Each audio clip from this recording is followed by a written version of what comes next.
Bumili ako ng stainless steel na pyesa pero kinakalawang. Peke ba ito?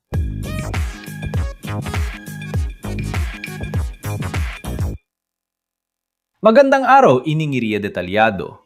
Halimbawa, bumili ka ng stainless steel na pyesa pero kinakalawang. Mapapaisip ka tuloy kung naloko ka at peke pala ang nabili mo. Sa totoo lang, hindi ba dapat hindi kinakalawang ang stainless steel?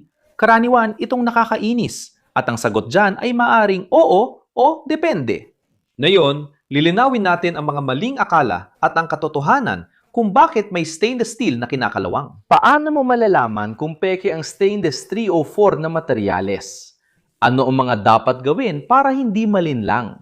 Pero sa totoo lang, ano nga ba ang stainless steel at bakit hindi ito dapat kinakalawang? Ang stainless steel ay isang uri ng bakal na may sapat na chromium na may hindi bababa sa 10.5% na chromium para makabuo ng isang manipis at dikit na passive layer ng chromium oxide. Sa ibabaw, ang layer na ito ay gumagana bilang isang self-sealing na panangga. Kapag nagasgasan, kusa itong nabubuo muli kapag may oxygen at pinipigilan itong kumalat ang kalawang.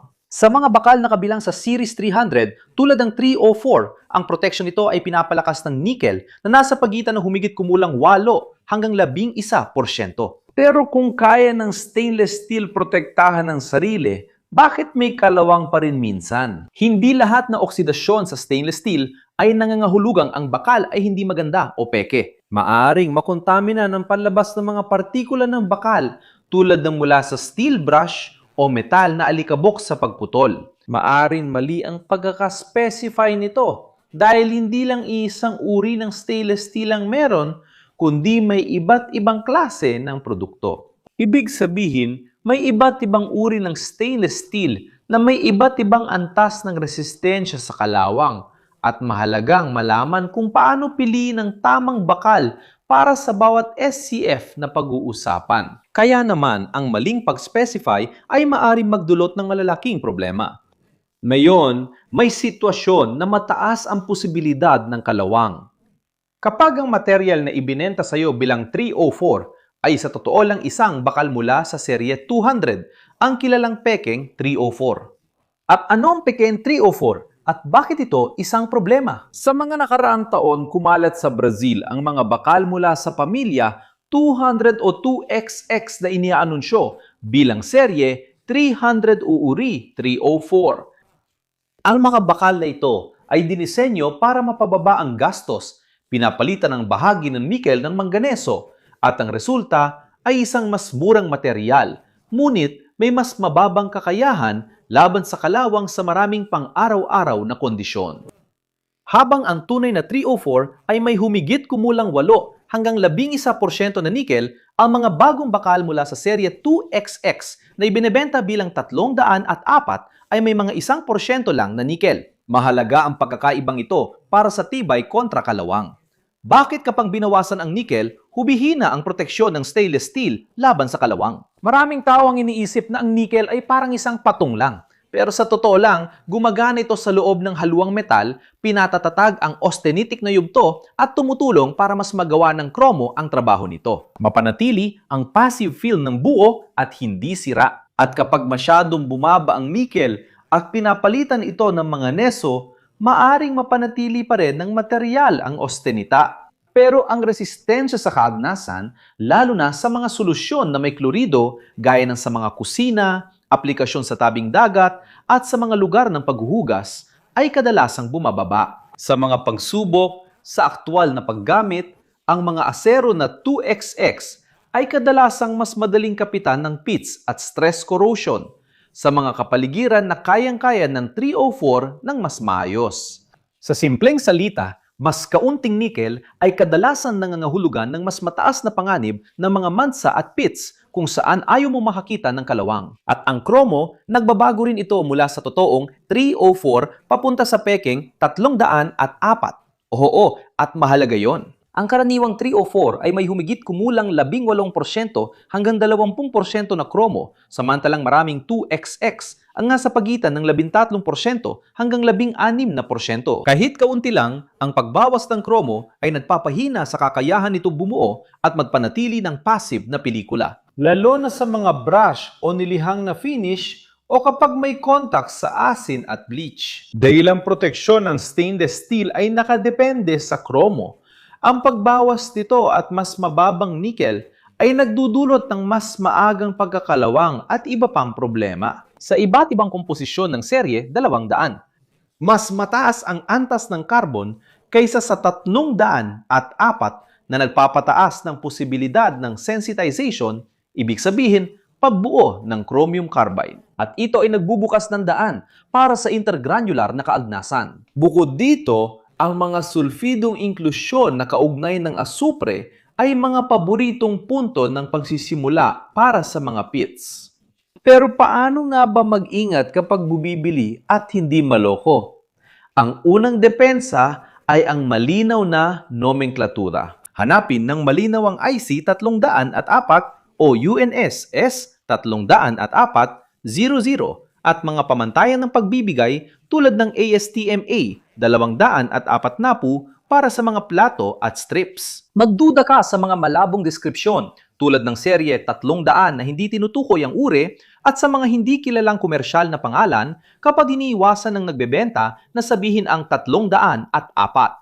Maging maingat sa mga pagtukoy ng serye 200, 201, 202 at iba pa, kabilang ang mga varyanteng pangmerkado tulad ng mga tinatawag na serye 300 na mga alternatibo na mababa ang nickel. Sa mga mahalagang pagbili, humingi ng sertipiko ng kalidad na may komposisyon at dapat nitong ipakita ang nickel sa antas ng 304 pati na rin ang tamang dami ng kromo. Ang ilan sa mga bakal na ito ay ibinibenta gamit ang mga pangalan ng modelo tulad ng tinatawag na serye.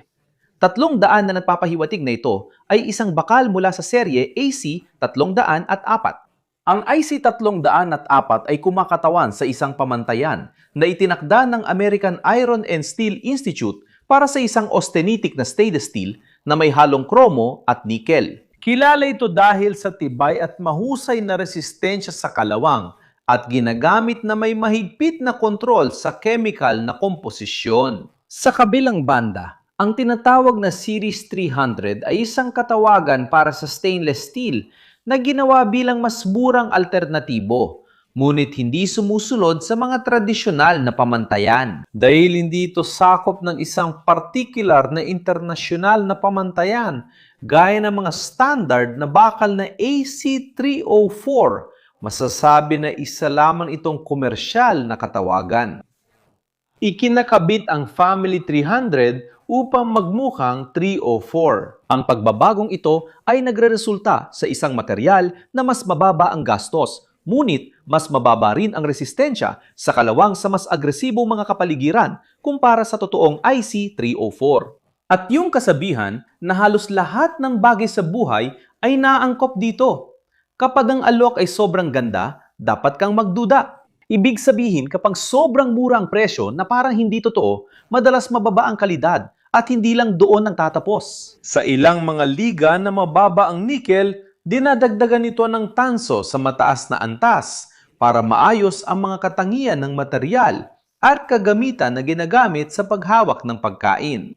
Sa Brazil, ang resolusyon RDC number 20 ng Anvisa ang nagtatakda ng mga limitasyon. At ang mga metalikong materyales na ito ay hindi dapat maglaman ng higit sa 1% ng mga dumi na binubuo ng tingga, arseniko, cadmium, mercury, antimony at tanso kapag pinagsama-sama. At ang mga individual na limitasyon para sa arseniko, mercury at tingga ay hindi dapat lumampas sa 0.01%. Dahil ang Manasudo 304 ay may mataas na antas ng tanso, ito ay nagbibigay ng karagdagang babala para sa paggamit sa pagkain. At kung may pagdududa, humingi ng mga ulat at iwasan ang mga critical na aplikasyon. May tanong, bumili ako ng stainless steel pero nagkalawang agad. Ano ang practical na solusyon? Una, subukan mo nang alisin ang mga panlabas na kontaminasyon gamit ang tamang paglilinis, neutral na detergent, maligamgam na tubig, at hindi nakakasirang espongha. Sundin ang direksyon ng finish at iwasan ang steel wool dahil nag-iiwan ito ng bakal na nagpapalala sa sitwasyon. Pagkatapos, kung kinakailangan, gumamit ng espesyal na passivator para sa stainless na gawa sa nitric acid, laging sundin ang mga tagubilin ng gumawa para maibalik ang passive na pelikula. Kung mabilis muli mamansahan ng piraso, lalo na kung may mga pits, suriin muli ang paligid tulad ng presensya ng mga chloride o paggamit ng mga panlinis na produkto. At kontakin ang supplier, hingin ang chemical certificate. At kung ang komposisyon ay nagpapakita ng Series 200, ngunit ibinenta bilang 304, may technical kang basehan para humingi ng kapalit. Sa huli, kapag ang stainless steel ay kinakalawang, hindi mo agad masasabi na peke ito. Pero tumataas ang posibilidad kapag ang gamit ay karaniwan para sa 304. Tama naman ang maintenance, pero lumalabas pa rin ang mga pits at matitinding mansa. Ang pagkakaiba ng disenyo sa pagitan ng Acero 304 at karamihan sa 2XX ang nagpapaliwanag kung bakit mas madaling tamaan ang pekeng 304. At ang susi ay pagsamahin ang magandang disenyo at tamang pagpili ng grado para sa kapaligiran, tamang finish, wastong paglilinis, at higit sa lahat, ang pag-check ng pangalan at komposisyon bago bumili. Sa mga pag-iingat na ito, naibabalik ang stainless steel bilang matibay, malinis, at kalawang laban na material para sa araw-araw na gamit. Kung nakarating ka hanggang dito at nagustuhan mong video, mag-subscribe ka na kung hindi ka pa nakasubscribe. I-like mo na rin at i-activate ang bell para sa notifications. Kung interesante ang aming nilalaman, pwede kang maging miyembro para matulungan kaming magpatuloy sa paggawa dito sa platform at mabanggit ka sa aming mga video. Para sa karagdagan technical na impormasyon tungkol sa stainless steel, iscan lang ang QR code sa screen o i-click ang link sa video description. Dadaling ka nila sa isang website tungkol sa tunay na stainless steel kung saan nagbula ang inspirasyon at impormasyon para sa video na ito. Doon, makakakita ka ng marami mahahalagang technical na impormasyon para maiwasan mong magkaroon ng problema sa iyong stainless steel. Naranasan mo na ba magkaroon ng stainless steel na kinakalawang? Baka nakabili ka ng material na di pasado sa tamang espesifikasyon. Ibahagi ang karanasan mo sa komento, gusto kong malaman, dito lang sa tabi. May 2 kawili-wiling video na dapat mong panuurin para mapalawak ang kaalaman at sundin ang kuryosidad mo.